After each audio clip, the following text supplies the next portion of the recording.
A while back, I did a presentation for Indy Neighborhood Cats to teach them how to defensively handle themselves whenever they are feeding the feral cats and a stray dog approaches.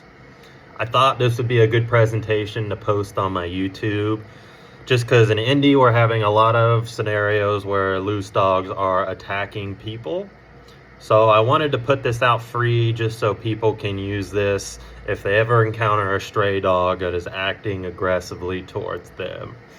But first, a little bit about me. I am a professional dog trainer located in Indianapolis. I've worked at many different animal welfare jobs. I was an animal care technician at Indianapolis Animal Care Services. I was a supervisor there. From there, I went to Indy Humane and I was their behavior specialist for a little while. And then after that, I decided to create my own business, Positive Only Pups. And for about a year and a half, I've been running this business and helping people train their dogs. I love dogs. I can confidently say there's not a dog that I don't like. I've worked with tons of different behaviors, including resource guarding, separation anxiety, and I have lots of experience handling reactivity, jumpy mouthy behaviors, or any unsocialized fearful behaviors. I'm also fear-free certified. I have a dog training certification from the International School for Certified Dog Trainers. I am an expert at reading dog body language. My ultimate goal is to keep as many dogs out of the shelter and into the home. Before we begin, I need to just kind of go over why loose dogs run after people to begin with. So why do dogs charge after people?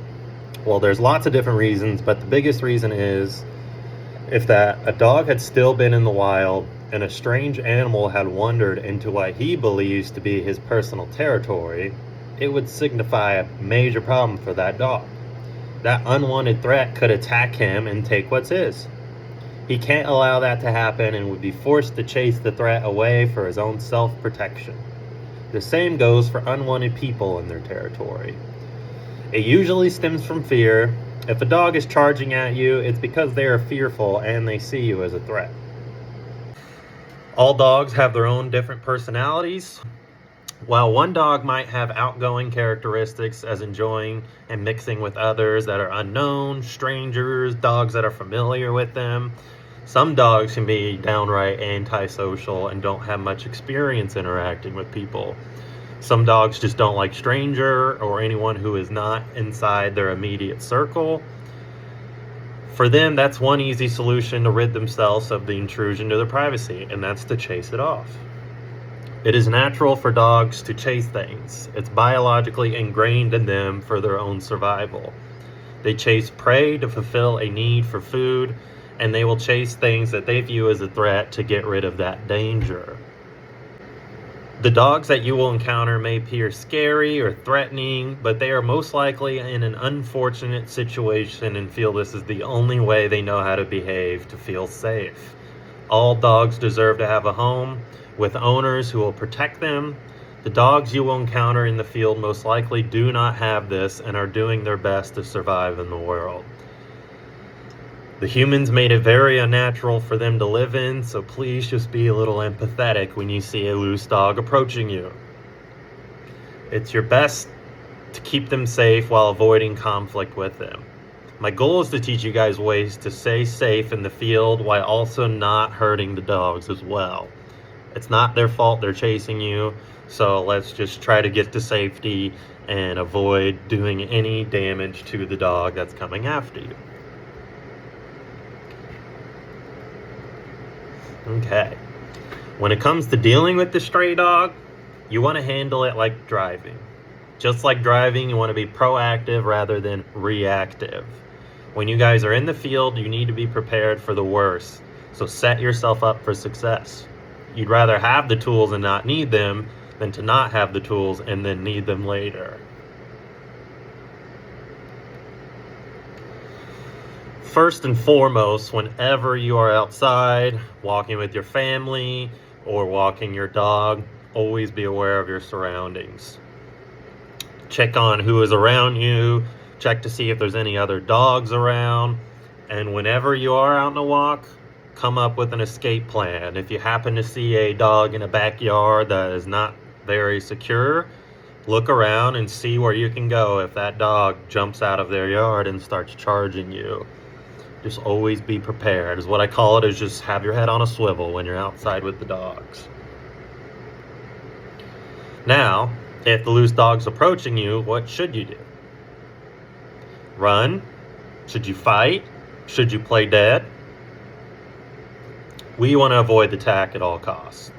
So the people who are most at risk of getting chased by a dog are people that are running or walking outside, people that are riding bicycles, mopeds, any vehicle that is not a car, and other people that are walking their dogs. Sometimes just the dog is the big trigger, so if you're walking a dog and another dog comes after you, most of the time that dog is going to interact with your dog first, but you still need to be prepared because we don't want your dog getting hurt either. Now, there are a variety of different tools you can use to help out with this. So whenever you are out on the walk, or you're walking your dog, or you're just feeding feral cats, I'd recommend always having these tools on you, because if you don't, then you have no way to defend yourself. So don't leave the house unless you're prepared. Tool number one, the most useful tool that you can use is dog treats. So if you are out walking a dog and you have a handful of dog treats and a dog approaches you, throw all the treats onto the ground, wait till that loose dog starts to eat the treats, and then make your escape. Now, I have this video of a really good dog trainer, Michael Shikashio. He's taught me a lot about defensive handling techniques, and I love this video he uses, so just want you guys to watch this video real quick. One of the neighborly thing to do is what's called the treat bomb. And most of you guys, being trainers, are going to have treats with you. So go in and grab a huge handful of treats and throw it right at the dogs that are coming at you, dog or dogs, as your first step. It's kind of the nicer thing to do before we move into some of the other techniques.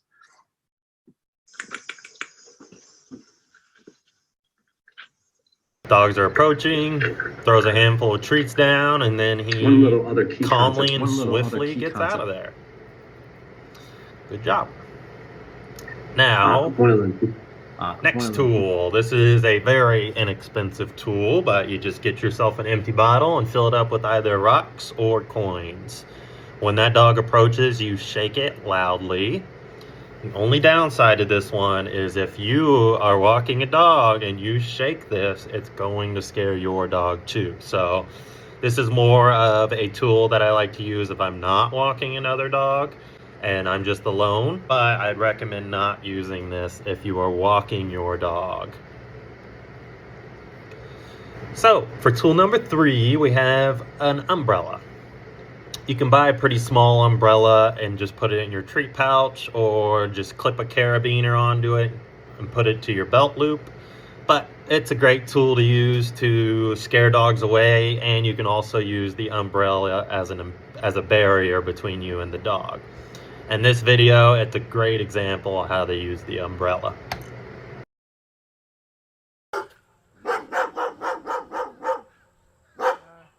The Bully Ray Dog Stopper umbrella is made of reinforced metal spokes for durability. This heavy-duty umbrella also features a handle grip for easy carrying. It also has a loop for hanging. Do not use this loop to carry the umbrella. It could result in injury from being pulled down by the dog. Carry this umbrella as part of your everyday routine. Readily available safety gear is important should you be approached by a dog or a pack of dogs. If a canine has approached, pop your umbrella before entering its yard or space. If the popping action startles the dog, proceed to enter the yard. If a dog... That's about all we need to see. Kind of get the idea from that. Opening the umbrella, startles the dog, just keep some distance between you and the dog. Now, next tool you can use, this one's a little less practical, but I know a lot of people that use this. It's essentially just a stick with a tennis ball at the end.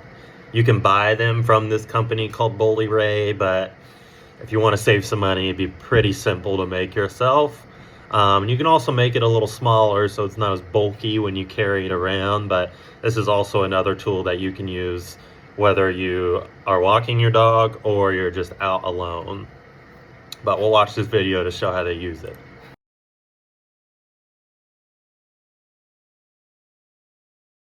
You should always carry personal protection equipment, also known as PPE. A vicious dog might be around the corner or ready to charge out of a door. Dogs bite the first thing they encounter. With these valuable tools, the first thing they encounter won't be your body parts. The PVC dog bite stick and solid nylon rod dog baton will encourage the animal to bite the device. Always go with the animal so you can guide him to the gate or your vehicle. While using these tools, remember, the purpose of these devices is to keep the dog or dogs occupied while you are getting to safety. Don't pull, go with the dog. This will ensure your dog stick or dog baton stays intact. Use the dog's natural behavior to pull you to safety. Keep the stick or baton in front of you. Perfect. So that kind of gives you an idea how that works as well. Go ahead and move on to the next tool. This tool is very practical to use. It's just an air horn. You can bring an air horn with you and just use it if a dog gets too close. Another warning is if you are walking your dog and you use an air horn, it will startle your dog. So maybe not use this one as your first line of defense if you are walking a dog, but if you're not walking a dog, this is a fantastic tool to use. And in this video, you'll see how this biker uses it to make a dog go away that's charging him.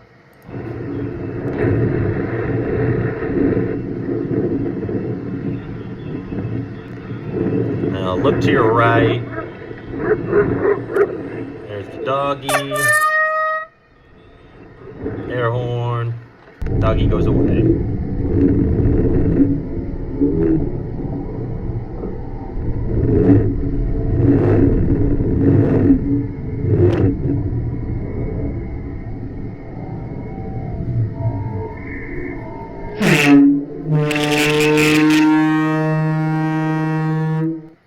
Just like that. Pretty simple to use. Just be careful if you're walking your dog because it will startle your dog as well.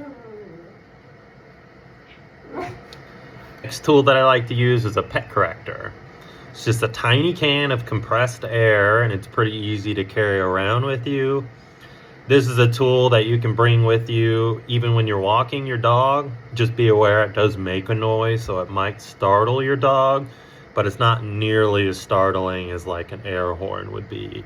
But in this video, it's just a quick little tutorial on how the pet corrector is used. So go ahead and watch this.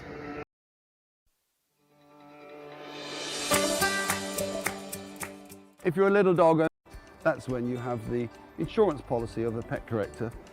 You fire it in the air, not at the faces of either of the dogs, and it is a reliable repellent and a breaking up a potentially dangerous situation. What you should not do though is pick up your dog and hold it in your arms, because by doing so you change the dynamics, the body interaction of your dog and the other dog, and you're liable to be bitten in the process. So keep your dog on the ground and try to physically distance yourself. But this is absolutely a just in case precaution, and one hopes that in the whole lifetime of your partnership with your little dog that you won't need to use it.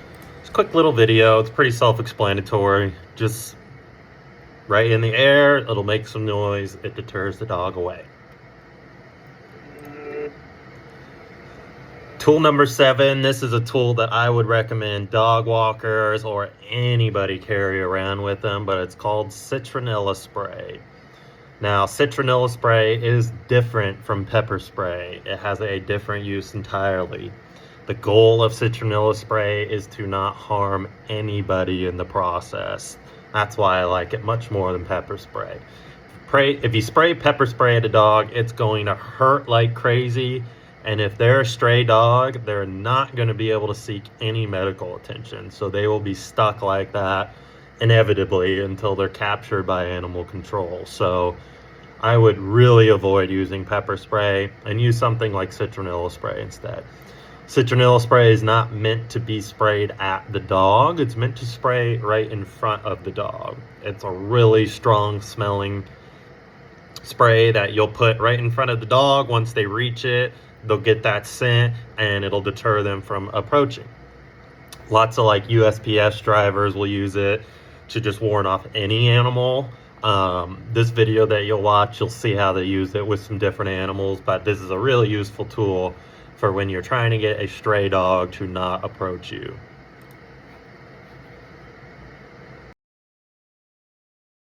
Citronella spray is a safe and humane way to stop aggressive animals in their tracks. This unique formula is meant to prevent pets, spiders, snakes, geese, and even livestock from attacking. Employees can use this with confidence because there are no chemicals which could irritate the eyes, nose, or mouth. The product easily fits into shirt and pants pockets or can be clipped to belts and waistbands. It is very effective in stopping aggressive animals and can be carried by workers, dog walkers, bikers, and joggers for safe, personal protection. Not 100% effective on all aggressive animals. Use with caution. Be safe. Perfect. So that is how you use the citronella spray. So that's all the tools that you can use. Now I'm just going to go over what not to do whenever a stray dog approaches you aggressively. Obviously, don't panic. The moment you start screaming or making a big stink of it, it will only make the problem worse. So just try to stay still and stay calm. Now, if a dog is approaching you aggressively and you start to act fearful, the dog will either, one, make you look more threatening, so the dog will attack you more, or they'll see that they have an upper hand on you and they're able to assert themselves over you because you're acting like prey. A lot of the times when dogs are really scared, they don't care if they get hurt at all, where people, they have that in the back of their mind. They don't want to get hurt. So when dogs are coming at you and they are in fight or flight, they do not care what happens to them. So you need to be aware of that. They will put themselves in pretty compromising situations to just address a threat. So just be really careful. If you stay confident, the dog will take you less likely as a threat. So if I'm standing still, not saying anything, the dog will still approach you and will still act aggressively, but you're not going to make the problem worse. It will give you some time to think, or hopefully the other owner's there and they can come over and grab their dog before it starts to bite you. But all you can really do in this situation is just don't move and don't make eye contact with the dog. If you try to run, you will look like prey very quickly. So unless the dog is extremely overweight or very old, you are not going to get away from the dog. Dogs are extremely athletic and will catch up to you, especially if they're motivated. So you running away, you'll look like prey and they will come after you quick and will lead to a bite. So don't ever run. Other thing is, once you start to run, it will provoke their prey drive. So it will make you more and more fun to chase. So don't run. Best thing you do, stand still. Don't move. Be really calm. Keep your body loose and just try not to make eye contact with the dog. If you can, don't stand staring straight on. That looks a little more threatening. Try to stand to your side and just keep your arms tucked like this. Make sure your fingers aren't out. Make sure they're tucked in like this, and just keep your arms tucked.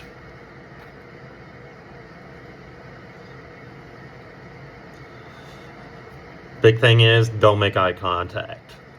I explain this to a lot of my clients when they have dogs that are really nervous with other people. But if a dog is really nervous and a person makes eye contact with him, that person starts to look really threatening. If you watch other dogs interact with other dogs, dogs tend to react towards other dogs whenever the dog stares at them and focuses on them, because it is a very threatening thing that dogs do. So if a dog is threatened by another dog, they will not break eye contact. So if a human is staring at another dog, it will come off looking very threatening. Make a fist. If you have your hands out like this, you can easily lose a finger if a dog bites you. So just make sure you keep a fist like this. That way, if the dog does bite you, you can feed your fist instead of your fingers. Now, if you have anything on you, so for example, you have a bag or you have like a jacket on you, anything that's loose, and if that dog is coming after you, use that instead of your body parts. So if I have a hoodie on like this, I might just try to feed him a loose part of my sleeve and let him take my hoodie with him. As long as he has my hoodie in his mouth, it's much better than my body parts. So if you got a treat pouch on you from your dogs, take your treat pouch off, give it to the dog. Feed them something to bite onto so they're not biting your body parts.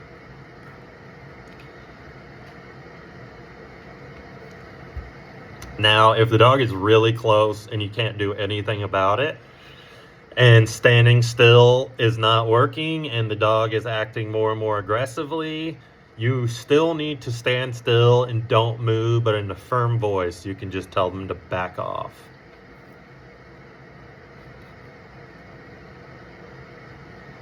Now, what if you can't avoid the attack? If the dog is coming after you and you know for a fact you're not getting out of it and this dog is going to attack you, what should you do? You have to defend yourself. At this point, sitting there and doing nothing's not going to help. The dog is already attacking you. So we need to figure out how to minimize damage to ourselves as much as we can and get to safety quickly. First thing you do whenever a dog starts to bite is just yell for help. Hopefully you're in somewhere close enough to where there's other people around. Yell as loud as you can for help. So ask for help if you can. See if you can get other humans to join in to help distract the dog or get them away from the person. But yell for help if you need it. Number one thing you can do is protect your face, protect your neck, because those are really vital areas. If a dog bites your face, bites your eyeballs, anything like that to mess up your vision, you can't protect yourself anymore. You won't know where the dog's coming from. So at all costs, just don't let the dog get to your neck or your face. Oh, went too far. Okay. Now really the only thing a dog can hurt you with is their teeth. So if we can find a way to control their head or cover their head or anything we can do to prevent their teeth from biting onto something. If they're wearing a collar, that's a best case scenario because then you can grab the collar. Just be careful because if you grab the collar and pull, it might slip off and then you're in a really tricky situation. So whenever you do grab the collar, just kind of twist it a little bit like a tourniquet so it doesn't slip off. Now, what I'm going to tell you next is only if the dog is attacking you and you cannot get away, use that tourniquet method, like I said, and just keep twisting until the dog loses oxygen.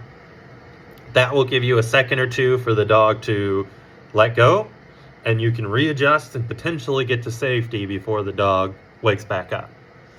The dog will only be unconscious for 1 second or two, enough to just let go like that.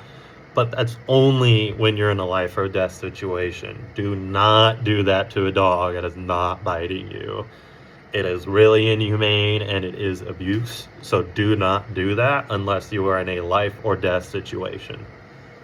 Let's say you're able to grab the collar, twist it, and you need to control the dog. Best thing you could do is try to get the dog on the ground and use your body weight to hold them down. You really only need to control their neck and head. So use your shin, use your knee, use whatever you can to just push your body weight into their neck and head so they can't redirect back onto you. So this is just kind of going into what I was explaining with the collar. Obviously, it's just a really good way to control their neck and head. Now, this video is a great example of what I mean by feeding the dog if you have something loose on you. I've been in many situations where I'm at the shelter working and a dog gotten loose and has tried to attack me.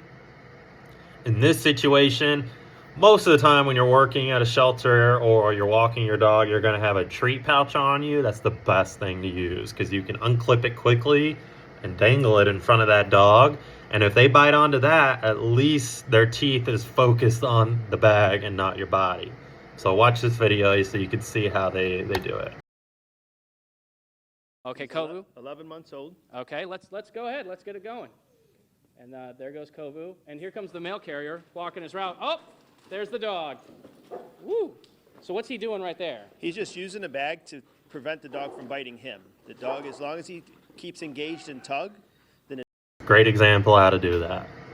He's using a bag there, but anything loose that you have on you. The dog. Okay, Kovu. dog, 11 months okay, old. 11 months old. So, if you can't feed the dog anything and you can't avoid a bite, here is pretty much worst case scenario of what can happen. So if you're in a situation, you can't feed them anything, all the tools aren't working, and this dog is going to attack you, best thing you could do is feed them your forearms or your shins. You feed them your forearm or your shin because there's not a ton of vitals around there. If they do bite, it's still going to hurt a lot, but it's not nearly going to be as bad as if they bite your stomach or your face or any vital areas like that. So, forearms, shins, if you happen to fall, cover your vitals. Duck, cover your head, cover your neck. Worst case scenario, you just don't want them going after your head or neck because that could be fatal. So just protect your vitals at all costs and just hope that somebody's there that can help out. If you cannot feed the dog anything and you have nothing on you to give them, this is what I would recommend. If the dog is gonna bite you, feed them your forearm or feed them your shins. It's gonna hurt a lot, but it's not your vital area. So if a dog does bite those areas, you might have to get some stitches, but you're not gonna die. If you fall down, it is really important to cover your head and neck. If they start to attack your head and neck, you'll be in a really tricky situation and it could be fatal. So worst case scenario, try to stay on your feet and don't let them go for your head or neck. If the dog is bitten, just don't pull away. Best describe it like this. Let's say a dog grabs your forearm like this and you start to pull. It's gonna drag down and cause these big lacerations. Now if a dog grabs like this and instead of pulling away, you're pushing forward, the grip actually loosens a little bit. They might not let go all the way, but it's not gonna be able to cause any more damage. Same thing goes if you're trying to break up a dog fight. If you have to hit the dog, go for their nose or eyes. Obviously, I never condone hitting a dog, but if you're getting attacked by a dog, kind of goes out the window a little bit. So if you gotta hit them, nose or eyes. Now, here's what you do after the attack.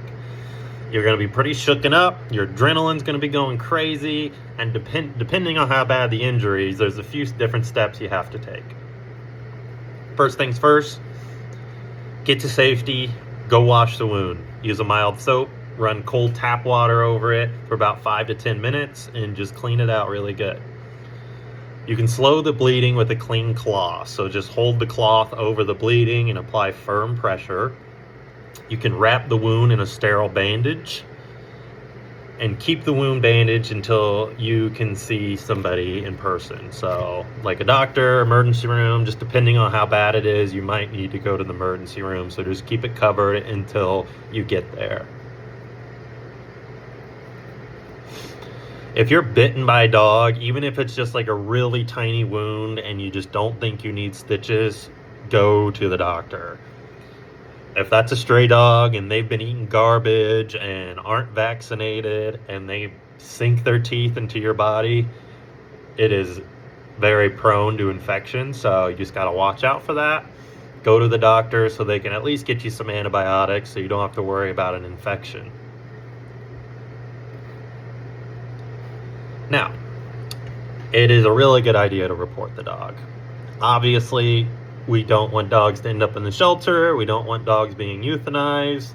We all love dogs, so it's a little tough having to report the dog, but it is crucial to do so. You need to call either the police or animal control. If it's very urgent, I would call the police so somebody can get out there and capture that dog immediately. But you want to describe everything as best you can, give a really good description of the dog. The reason why you want to report it is because if that dog ran after you and attacked you, imagine what it will do to a kid that is out and about. So you really want to protect other people in this situation and get somebody to go pick up that dog so he doesn't continue hurting other people. So I'm just going to show some videos of just some people escaping dog attacks. Some of these might be a little much for people. I try to make them as PG as possible, not show anything too gruesome, but these are just some really good examples of how people were able to escape from a dog. So here's the first. When the dog was chasing this man, the guy's first thought was to jump on the woman's car roof without thinking what the woman would have to say about it.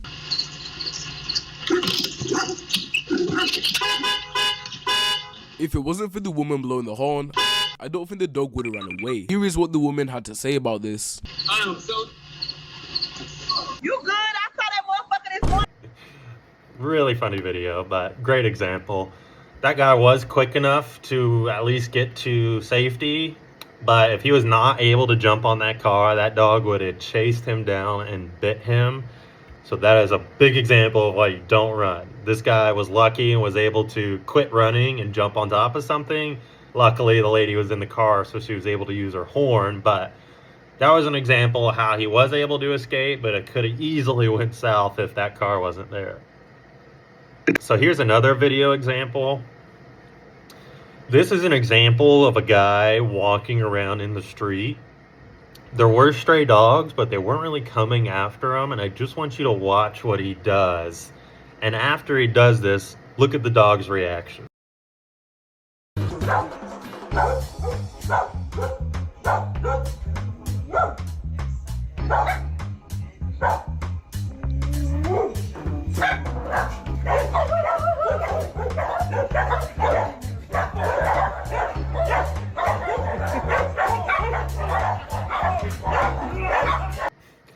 So as you can see, the dogs were nervous of him, but they were fine when he was calm. And then for some reason, he decided to do some karate, and it really made the dogs threatened by him.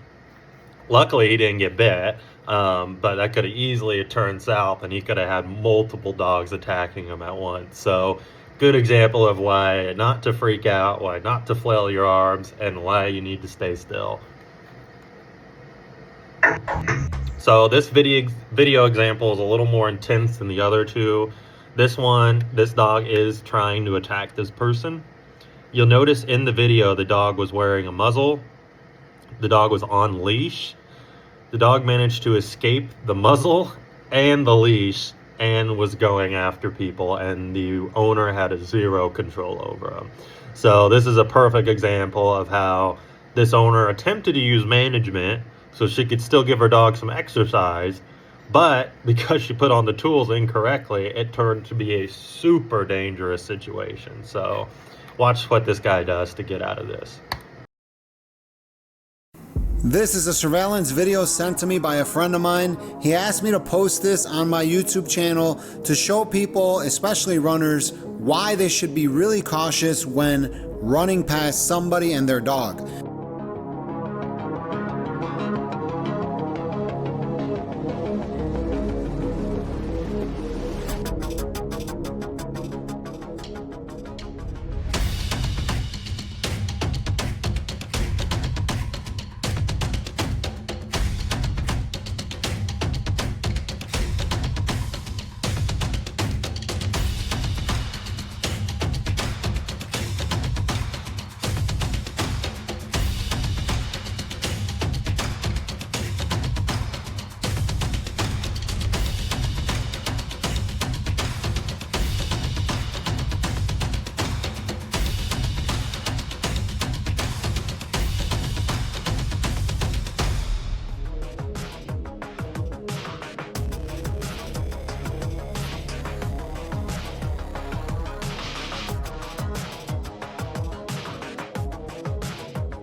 I'm going to stop the video there. That video gives me a lot of anxiety. The dog ends up running away from the owner again and starts chasing after more people. This guy did a combination of good and bad things. One, when he noticed the dog was charging after him, he stopped running, which is perfect. If he would have kept running, that dog would have bit him hard on the back of the leg or pushed him down and started attacking him. So the guy stood still. The only thing that he wasn't doing correctly is he kept waving his arms like this to try to avoid those bites. Problem is, it was instigating the dog more and more every time he did it. The owner was freaked out, so it caused the dog to freak out even more. The guy did not realize that that gate was wide open, so if he would have just opened the gate, ran inside, he would have been fine. Instead, he decided to jump on top of the gate, which worked perfectly, but not everybody is athletic to do that. So just being aware of your surroundings and how to get out of a situation like that. Biggest thing that guy could have done was, if he was running and noticed a dog with a big muzzle on, maybe don't go that way. Choose a different route to run instead of running right at the dog. But the guy just probably was a little ignorant about dog behavior and was just trying to enjoy himself out in public, and he really shouldn't have to worry about those things either. It is totally on the owners to control our dog in that situation. Honestly, if you have a dog like that and you can't control him, he should not be walking out in public, obviously, because somebody like this could get really badly attacked. Imagine if that guy was an 8-year-old child. That child would be mauled. So really, really important to have your tools and to be really careful if a dog is charging after you. Next video. This is a good video when I'm describing how to control the neck and head. Now this one's kind of funny because the guy was able to get the dog in a guillotine choke, which is a jiu-jitsu move. Most people aren't going to be able to do that, and I definitely don't recommend the way he is doing it because that dog can easily start biting his belly. I would recommend flipping on top of the dog so you have a little more control of where their teeth is going instead of putting their teeth directly into your chest. But go ahead and watch this one.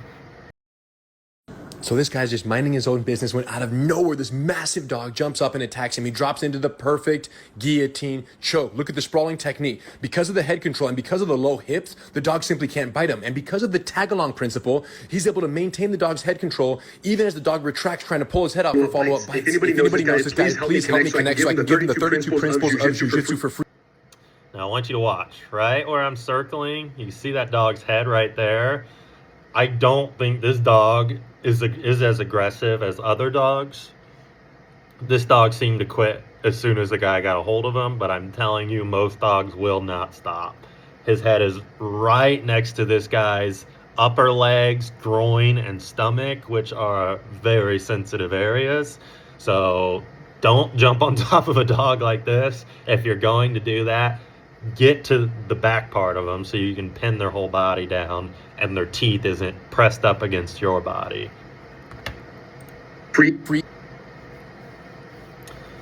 This is just a kind of a funny video example of a FedEx driver getting spooked by a little dog charging after him. But watch how this guy gets out. No!